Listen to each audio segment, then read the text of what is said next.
president feels the same way about you as you do her. Then I'll make her. If there's the charm that should easily woo a lovely young lady, she'll most certainly fall in love with you at first sight. Oh wait, that didn't happen, did it? She will, I promise you. There will be suffering. Finally, something we both can agree on. Good luck, Gold. Oh, and, give my best to Lacey.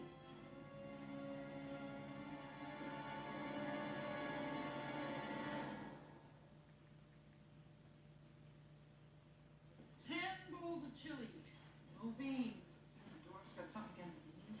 Let's just say we've had our fill over the past couple weeks. What exactly are you boys up to? Just a little landscaping. Is this seat taken? You might want to run along. I need to chat with you, Prince. It's all right, Leroy. I got this.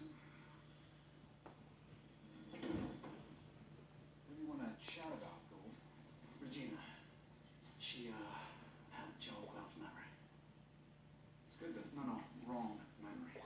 She now thinks she's a scantily clad barfly named Lacey. She has a false life, as you did under the cusp of Catherine. Only hers. Her partner involves a lot more alcohol. What do you want with me? I want to know how you did it. Even when both your heads were filled with false memories, David Nolan still won Mary Margaret's heart.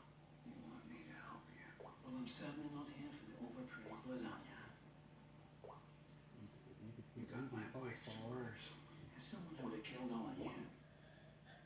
Look, if you don't want to help, that's fine. But if you do, for the first time ever, I'm going to owe you a favor.